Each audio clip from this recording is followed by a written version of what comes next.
샬롬, 사랑하는 새벽나라 친구들 반갑습니다. 여러분과 함께 월요일 말씀을 묵상할 윤수신 전도사입니다. 새나 친구들, 액션 영화를 좋아하십니까? 저도 액션 영화를 참 좋아하는데요. 제가 액션 영화를 좋아하는 이유는 다른 사람이 액션 영화를 좋아하는 이유와는 조금 다릅니다. 제가 액션 영화를 좋아하는 이유는 액션 영화에 나오는 화려한 액션씬 때문이 아닙니다. 화려한 장면보다는 적과의 싸움에서 승리하기 위해서 기상천외한 방법들을 생각해내고 치밀하게 계획하고 결국에는 그 계획을 하나둘씩 성공해 가면서 적을 쓰러뜨리는 것에서 희열을 느끼기 때문에 액션 영화를 좋아합니다. 오늘 우리가 읽을 출애굽기 말씀에도 마치 액션 영화에서나 볼 법한 치밀한 계획들이 나타납니다. 누가 어떤 계획을 세운 것일까요? 함께 말씀을 통해 알기 원합니다. 오늘 말씀의 주제는 다 계획이 있으시구나입니다. 오늘의 말씀은 출애굽기 7장 1절에서 13절입니다. 그러자 여호와께서 모세에게 말씀하셨습니다. 보아라, 내가 너를 바로에게 하나님같이 되게 했다.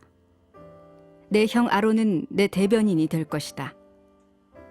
너는 내가 내게 명령한 것을 다 말해주어라. 그러면 내 형 아론이 바로에게 이스라엘 자손을 그 땅에서 내보내라고 말할 것이다.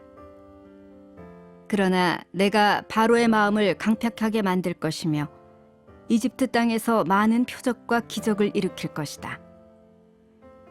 바로가 너희 말을 듣지 않으면 내가 이집트의 능력을 행사해서 큰 벌을 내려 내 군대, 곧 내 백성 이스라엘 자손을 이집트 땅에서 나오게 할 것이다. 내가 내 손을 이집트에 뻗어서 이스라엘 자손을 그곳에서 이끌어낼 때 이집트 사람들이 내가 여호와인 줄 알게 될 것이다.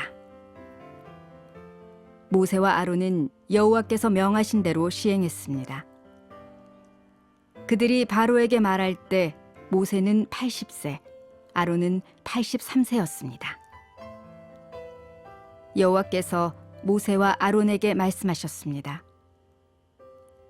바로가 너희에게 기적을 보이라고 하면 너는 아론에게 지팡이를 들어 바로 앞에 던지라 고 말하여라.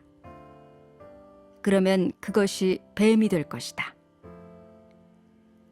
그리하여 모세와 아론은 바로에게 가서 여호와께서 그들에게 명령하신 대로 했습니다. 아론이 바로와 그의 신하들 앞에서 자기의 지팡이를 던졌더니 뱀이 됐습니다. 그러자 바로는 지혜로운 사람들과 마술사들을 불렀습니다. 그 마술사들도 자기들의 비법으로 똑같이 했습니다. 이집트 마술사들 각자가 지팡이를 던지자 뱀이 됐습니다. 그러나 아론의 지팡이가 이집트 마술사들의 지팡이를 삼켜버렸습니다. 하지만 여호와께서 말씀하신 대로 바로의 마음이 강팍해져서 모세와 아론의 말을 듣지 않았습니다. 오늘 말씀에서 치밀하게 계획을 세우시는 분은 바로 하나님이십니다. 하나님께서는 모세에게 다시 한번 이집트 왕 바로에게 나아가서 이스라엘 백성들을 놓아줄 것을 요구하라고 말씀하십니다. 그러나 이번은 이전과 다를 것입니다. 물론 하나님께서는 바로가 이번에도 거절할 것을 아시고 미리 말씀해 주십니다.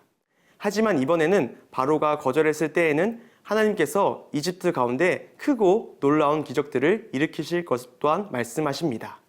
그리하여 결국 이스라엘 백성들이 이집트에서 탈출하게 될 것입니다. 하나님께서 이렇게 치밀하게 계획하시고 행하시는 이유는 무엇일까요? 함께 5절 말씀을 읽도록 하겠습니다. 내가 내 손을 이집트에 뻗어서 이스라엘 자손을 그곳에서 이끌어낼 때 이집트 사람들이 내가 여호와인 줄 알게 될 것이다. 아멘. 하나님께서 이렇게 치밀하게 계획하시고 행하시는 이유는 여호와 하나님의 살아계심을 이집트는 물론 온 세계 가운데 드러내시기 위함입니다. 사랑하는 새나 친구들, 하나님의 편에 서는 사람이 되십시오. 하나님의 계획 안에 거하는 사람이 되십시오. 하나님께서는 놀라운 계획을 세우시는 분이십니다. 계획을 세우실 뿐만 아니라 세우신 그 계획을 반드시 이루시는 분이십니다. 그리하여 이 땅 가운데 하나님의 살아계심을 드러내시는 분이십니다. 우리가 선택할 수 있는 것은 하나입니다. 그것은 하나님의 계획 가운데 거하느냐, 마느냐입니다. 하나님의 계획 가운데 거하는 자는 하나님의 놀라우신 계획을 보게 될 것입니다. 뿐만 아니라 그 놀라운 계획이 이루어지는 것을 누리게 될 것입니다. 하나님의 편에 서서 하나님의 놀라운 계획을 경험하고 그 놀라운 계획이 이루어지는 것을 누리며 사는 모든 새나 친구들 되기를 소원합니다.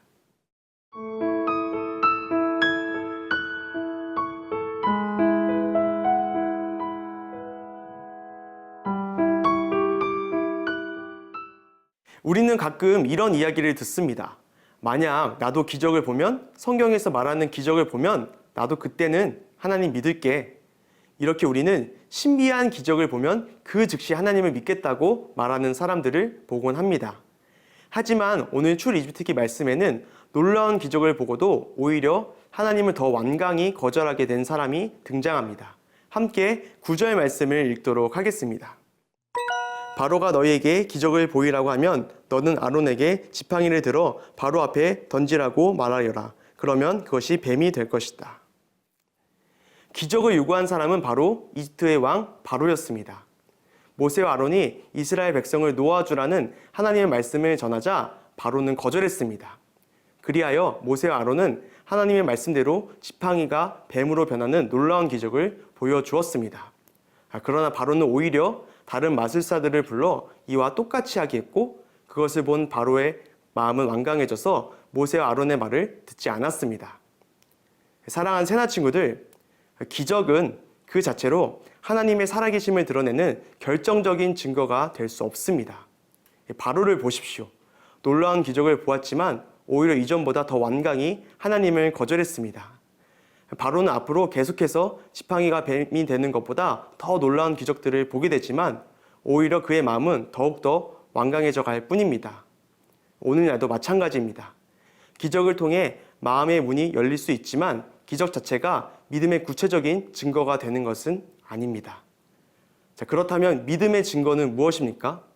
그것은 살아계신 하나님의 말씀입니다. 하나님께서 말씀을 보는 우리 가운데 역사하실 때에 우리 안에 믿음이 심겨지게 되는 것입니다. 그리고 말씀으로 인해 우리 안에 믿음이 있을 때에 하나님께서 보여주시는 기적들이 우리의 믿음을 성장하게 하고 더 자라나게 하는 것입니다. 살아계신 하나님의 말씀을 통하여 믿음을 얻고 하나님이 보여주시는 기적들로 믿음을 더욱더 굳세게 하는 모든 새나 친구들 되기를 소원합니다. 이 시간 함께 기도하겠습니다. 하나님, 오늘도 우리가 하나님의 말씀으로 하루를 시작합니다. 하나님, 이 말씀이 우리 가운데 심겨져서 우리가 믿음 가운데 주님을 따라가게 하여 주시옵소서. 예수 그리스도의 이름으로 기도드렸습니다. 아멘.